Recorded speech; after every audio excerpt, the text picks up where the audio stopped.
సువార్త 8వ అధ్యాయము, యోహాను సువార్త 8వ అధ్యాయము 11వ వచనం.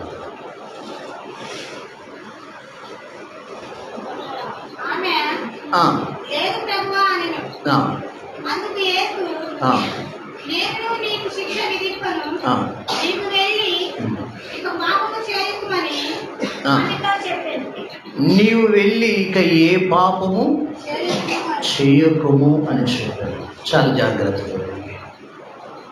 ఒక స్త్రీ మగ్దలేని మరియా వ్యభిచారమందు పట్టుబడింది. ఆ రోజుల్లో ఎవరైనా యూదులు వ్యభిచారమందు పట్టుబడితే వారిని రాళ్ళతో కొట్టి చంపాలి. ఆ రోజుల్లో ధర్మశాస్త్రములో ఇవ్వబడినటువంటి ఆజ్ఞ. ఈమె వ్యభిచారము చేస్తుండగా పట్టబడింది. వ్యభిచారము చేస్తుండగా పట్టబడి అక్కడుంటున్న పెద్దలు, చిన్నలు, యవనస్తులు అందరూ కూడా ఆమెను రాళ్ళతో తరుముతూ యేసుక్రీస్తు దగ్గరికి తీసుకొచ్చారు. వాళ్ళు అడుగుతున్నారయ్యా, ఈమె వ్యభిచారమందు పట్టబడి ఉంది కాబట్టి మోషే ధర్మశాస్త్రం ప్రకారము రాళ్ళతో కొట్టి చంపాలి. ఈమె పాపం చేసింది కనుక ఈమెను చంపాలి అని యేసుక్రీస్తు అడిగారు. ఎంతమందిని తీసుకురావాలి? తప్పు చేస్తే ఎంతమంది తీసుకురావాలి చెప్పాలి. ఎంతమందిని? ఇద్దరు తీసుకురావాలి. మరి వీళ్ళు ఏం చేశారు? ఆమెతో పాపము చేసిన వాడిని విడిచిపెట్టి ఆమెను ఒక్కదాన్నే తీసుకొచ్చారు. ఇప్పుడు వాళ్ళిద్దరిని తీసుకొని వచ్చి యేసుక్రీస్తు ఎదుట నిలబెట్టి, అయ్యా వీళ్ళిద్దరిని ఏం చేయాలి, ఏం చేయమంటావు? వీళ్ళు ధర్మశాస్త్రం ప్రకారం వ్యతిరేకంగా పాపం చేశారు, ఆజ్ఞను అతిక్రమించారు, పాపం చేశారు కనుక వీరు చేసిన పాపానికి ప్రతిఫలం ఏం చేయమంటారో చెప్పని చెప్తే యేసు ప్రభు సరైన సమాధానం చెప్పేవాడు. పాపం ఆమె ఒక్కదాన్నే తీసుకొచ్చారు, ఆమెతో పాటు పాపము చేసిన వాడిని వదిలేశారు. రాళ్ళతో తరముతో ఉండి తీసుకొచ్చారు. ఆడ మనిషిని 4 గోడల మధ్యన 4 దెబ్బలు కొడితే పర్వాలేదు, కానీ ఆమెని నిలబెట్టి అనేక మందిలో నిలబెట్టి అనేక మందిగా చూస్తుండగా ఈమె పాపాత్మురాలు, ఈమె ఒక వ్యభిచారి, ఈమె ఒక చెడు స్త్రీ అని 10 మంది 10 రకాలుగా మాట్లాడుతూ ఉంటే ఎంత పాపం చేసిన స్త్రీ అయినా భరిస్తుందా? అమ్మ భరిస్తుందా? ఈమె కూడా ఈమె అనుకుంది, నా బ్రతుకు ఇలా అవుతుందని అనుకోలా. పట్టబడేంత వరకు ఈ జీవితమే బాగుంది, ఈ పాపిష్టి జీవితమే బాగుంది, ఇదే బాగుందని పాపాన్ని నమ్ముకుంది, వ్యభిచారాన్ని నమ్ముకొని కంటిన్యూ చేస్తూ ఉంది. ఏదో ఒక రోజు పట్టబడింది. 10 మంది 10 రకాలు మాట్లాడుతూ ఉంటే ఆమె తలదించుకొని ఏమి చెప్పుకోలేక ఒక్కొక్కరు ఒక్కొక్క విధంగా ఆమె గురించి మాట్లాడుతూ ఉంటే తలెత్తుకోలేక తలదించుకొని కన్నీరు కారుస్తూ ఉంది. అప్పుడు యేసుక్రీస్తు ఏమన్నాడంటే, అమ్మా నువ్వు ఇక్కడి నుంచి ఏ పాపము చేయదు. దేవునికి స్తోత్రం చెప్పండి. హల్లెలూయా. ఇక్కడి నుంచి ఏ పాపము చేయొద్దు. ఇక్కడి నుంచి ఏ పాపానికి అవకాశం ఇవ్వద్దు. ఇక్కడి నుంచి ఏ పాపానికి చోటు ఇవ్వద్దు. ఇక్కడి నుంచి ఏ పాపానికి నువ్వు బానిస కావద్దు. నువ్వు పాపము చేసావు గనక, పాపానికి బానిస అయిపోయావు గనక నీకు ఈ పరిస్థితి వచ్చింది. నువ్వు పాపానికి బానిస అయిపోయావు కాబట్టి 10 మందిలో అవమానపరచబడవలసిన పరిస్థితి వచ్చింది. నువ్వు పాపానికి బానిస అయిపోయావు కాబట్టి ఈ విధంగా తలదించుకోవలసిన పరిస్థితి వచ్చింది. ఇప్పుడు తప్పు చేశావు కాబట్టి నేను కూడా నీకు శిక్ష విధించను. ఇక నుంచి నీవు ఏ పాపము చేయకుండా బ్రతుకు, ఏ పాపము చేయకుండా నీ బ్రతుకు, నీ జీవితం బాగుంటుంది. ఏ పాపము చేయకుండా బ్రతుకు, నీ జీవితం కట్టబడుతుంది.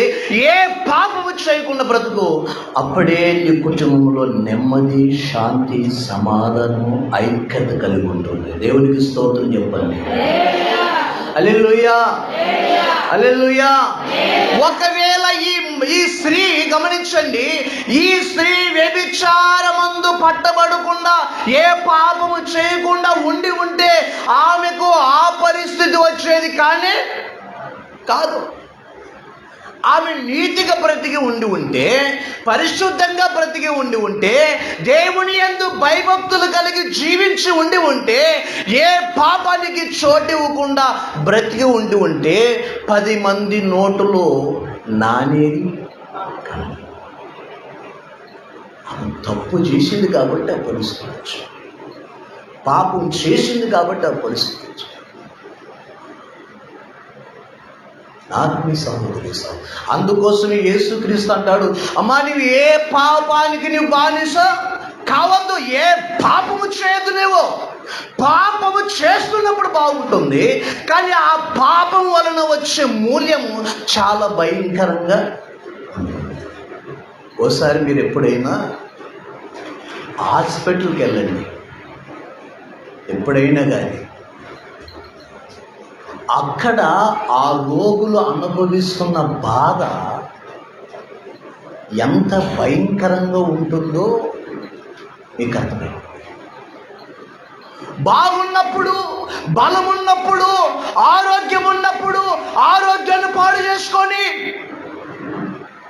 ఏమండి, బలమున్నప్పుడు, వయసు ఉన్నప్పుడు, యవ్వన కాలములో ఉన్నప్పుడు వాళ్ళు లేనిపోని అలవాట్లకు బానిసైపోయి, చెడు అలవాట్లకు బానిసైపోయి, పాపానికి బానిసైపోయి లేనిపోని రోగాలు తెచ్చుకొని బ్రతకలేక చావలేక ఎంతమంది నరకం అనుభవిస్తారో మీకు అక్కడ వెళ్తే అర్థమైపోతుంది.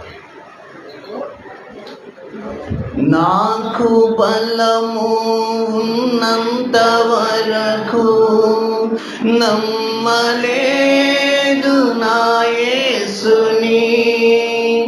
నాకు బలము ఉన్నంత వరకు నమ్మలేదు నా యేసుని. బలమంతా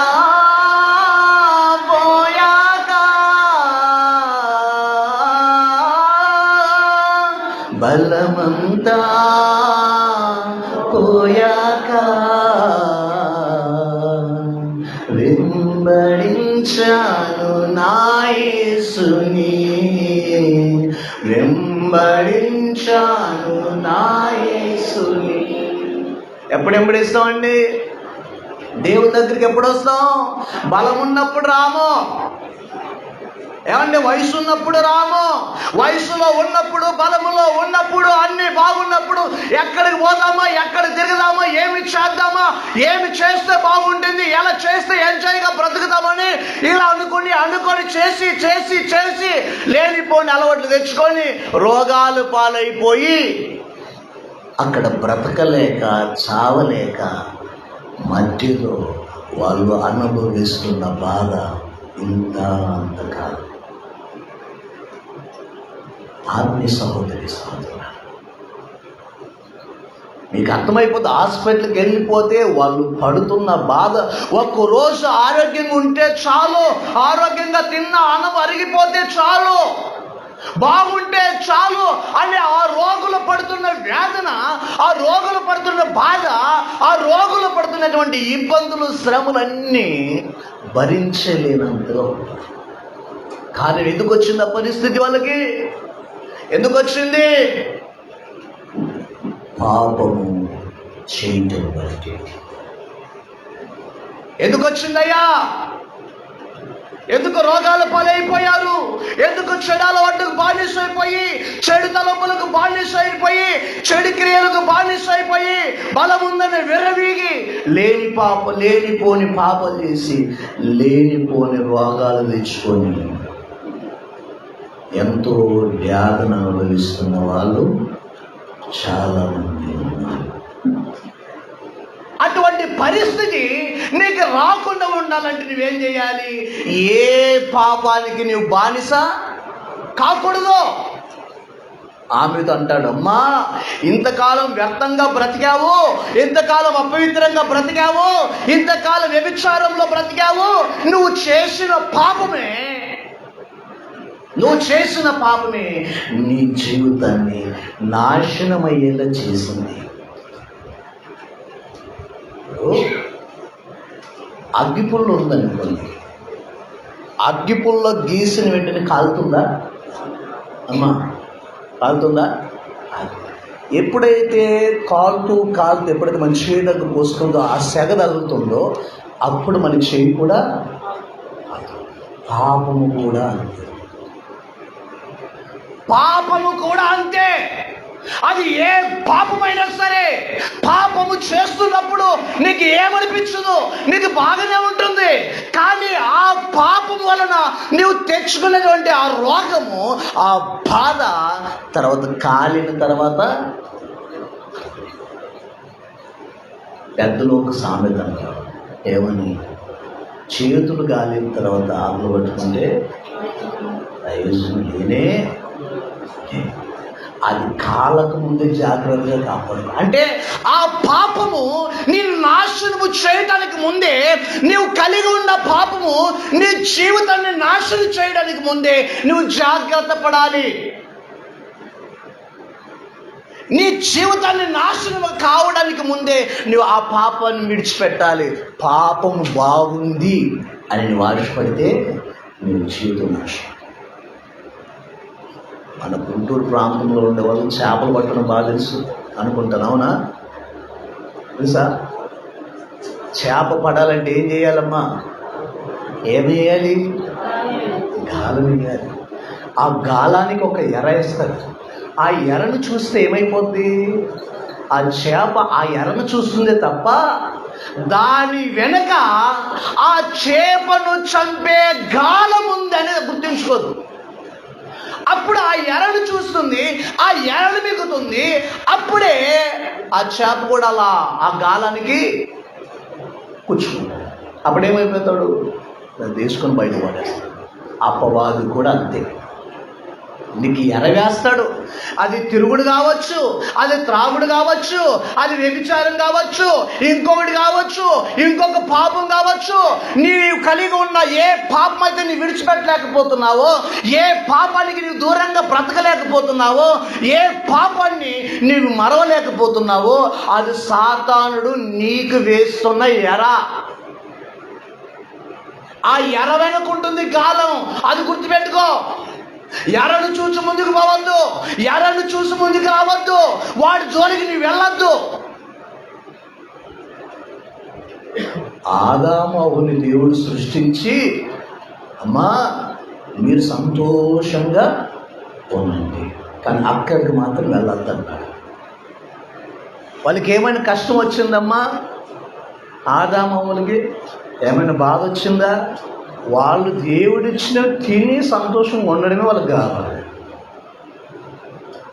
దేవుడు చెప్పాడు, ఇదిగో ఆదామా, నువ్వు అక్కడ వెళ్ళొద్దు, ఆ మంచి చెడు తెలివినిచ్చే పండు చెట్టు దగ్గర నీవు వెళ్ళొద్దు అన్నాడు. ఎందుకని?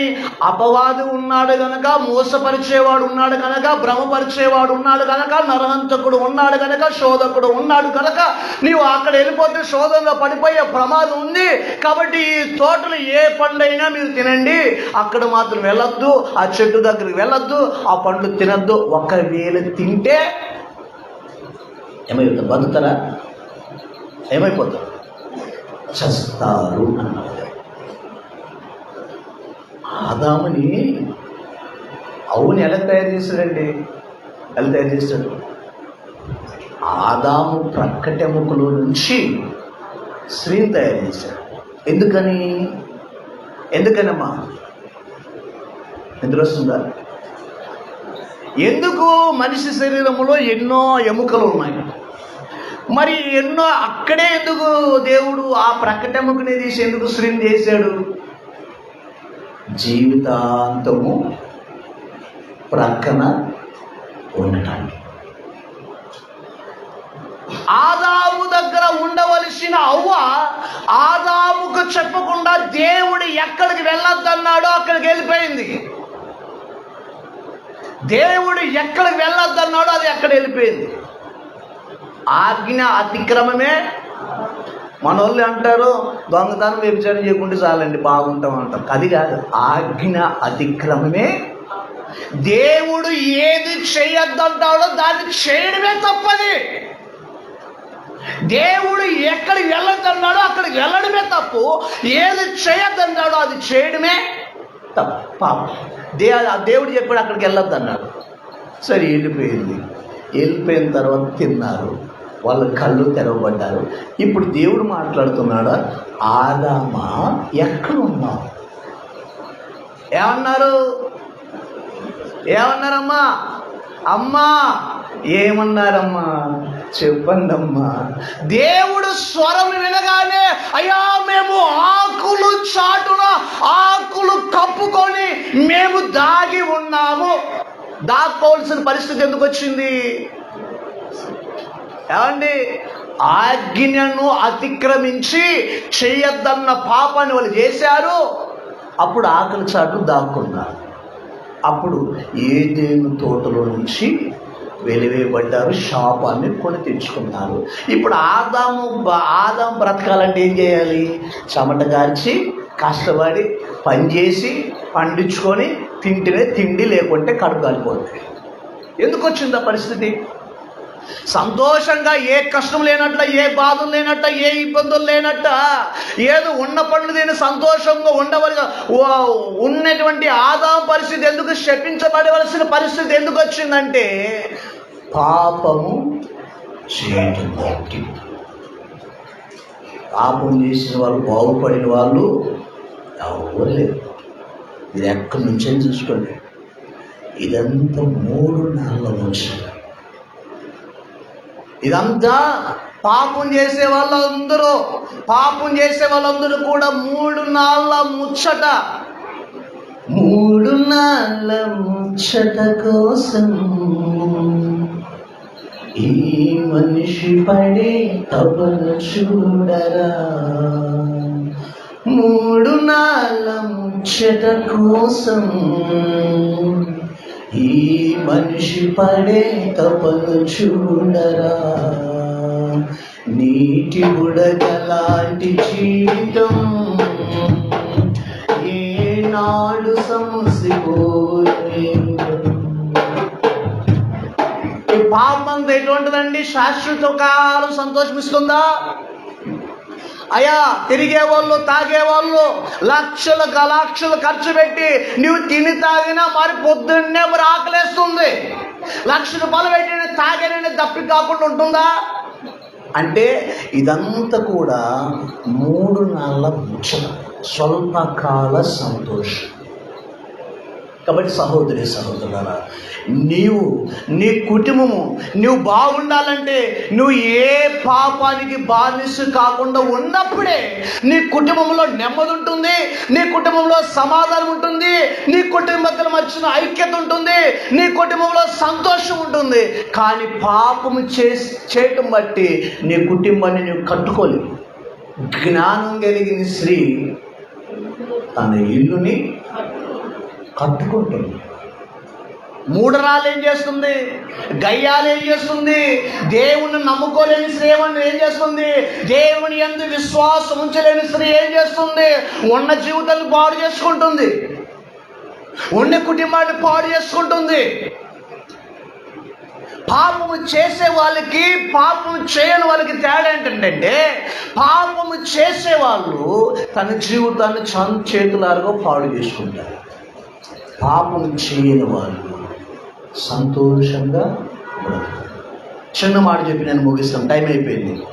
చదవండి 2వ రాజుల గ్రంథము త్వరగా అమ్మా. నాకు సమయం అయిపోయింది. 2వ రాసుల గ్రంథం 5వ అధ్యాయము 25వ వచనం చదవండి, మనం ముగించుకుందాం. అతడు లోపలికి పోయి తన యజమానుని ముందు నిలవగా ఎలీషా వారిని చూసి, గెహాజీ, నీవెక్కడి నుండి వచ్చితివని అడిగినందుకు వాడు, నీ దాసుడనైన నేను ఎక్కడికి పోలేదని. చాలు, జాగ్రత్తగా ఇటు చూడండి అమ్మ, నా వైపు చూడండి తల్లి. రైట్. ఇప్పుడు ఎలీషా దగ్గరికి నయమాన్ వచ్చాడు. తనకు ఒక రోగం ఉంది, ఆ రోగాన్ని దేవుడు బాగు చేశాడు. అయ్యో, సేవకుడు చెప్పినట్టు చేస్తే నా రోగం పోయింది, నా శరీరంలో ఉన్న రోగం పోయి నేను ఆరోగ్యాన్ని పొందుకున్నాను, స్వస్థతను పొందుకున్నానని చెప్పి కొంత కానుక ఇవ్వాలని ఆశపడ్డాడు. మేలే కదా, సంతోషం కలిగినప్పుడు మనం దేవుని మందిరానికి ఏ విధంగా కానుక సమర్పిస్తామో అదేవిధంగా కానుక ఇవ్వాలనుకున్నాడు. కానుకను వద్దన్నాడు. ఎందుకు వద్దన్నాడంటే, దేవుడే ఎలీషా యొక్క అవసరాలు తీరుస్తున్నప్పుడు, దేవుడే ముందుండి ఎలీషా యొక్క ప్రతి అవసరత దేవుడు తీరుస్తున్నప్పుడు, ఎలీషా ప్రార్థన చేసినప్పుడు దేవుడు జవాబిస్తున్నప్పుడు, వద్దయ్యా, దేవుడి నేను బాగు చేశాడు, బాగు చేసింది దేవుడే నీకు, కాబట్టి దేవునికి లోబడి బ్రతుకు, దేవుని ఎందుకు భయభక్తులు కలిగి బ్రతుకు, దేవుని ఇష్టానుసారం బ్రతికి పంపించేశాడు. కానీ ఎలీషా దగ్గర ఇంకొక ఆయన ఉన్నాడు. ఆయన పేరు మా గురువు గారికి తెలియలేదు. వచ్చే కనుక వచ్చింటే కొంచెం బాగుండేది, వచ్చి వాళ్ళే ఇస్తామన్నప్పుడు ఈయనకెందుకు కొంచెం తెలివిలేని పని చేశాడు మా గురువుగారు అనుకొని, ఈ తెలివైన గెహాజ్ ఏం చేశాడు, తెచ్చుకున్నాడు. ఏమి తెలియనట్టుగా కూర్చున్నాడు. ఎలీషా దగ్గరికి వచ్చి అప్పుడు ఎలీషా అడుగుతాడు, అయ్యా అది ఎక్కడికి వెళ్ళేదివి? చేసిన పాపలు ఏ రోజు కూడా కప్పుపుచ్చుకునే ప్రయత్నము చేయకూడదు. ఉన్నది ఉన్నట్లు ఒప్పుకోవాలి, అది ఎటువంటిదైనా సరే. ఇప్పుడు ఈయన ఏమంటున్నాడు, అయ్యా నేను ఎక్కడికి వెళ్ళలేదు, అన్నాడు. నువ్వు నయమాన్ దగ్గరికి వెళ్ళి దాన్ని తీసుకున్నప్పుడు నా మనసు నీతో కూడా రాలేదు, నా మనసు నీతో కూడా రాలేదయ్యా. నయమాను పోగొట్టుకున్న కుష్ఠరోగము నీకు, నీ కుటుంబానికి, నీ సంతతికి యుగ యుగాలు అంటుగాక. అంటే ఏం తెచ్చుకున్నాడమ్మా? పాపం చేసి ఏం తెచ్చుకున్నాడు? ఆజ్ఞను అతిక్రమించి ఏం తెచ్చుకున్నాడు? పాపాలు దాచిపెట్టుకున్నటువంటి ఈ గెహాజ్ ఏం తెచ్చుకున్నాడు? రోగాన్ని తెచ్చుకున్నాడు. మరి ఏ పాపం చేయకుండా ఉండి ఉంటే బాగుండేవాడు. కాబట్టి సహోదరి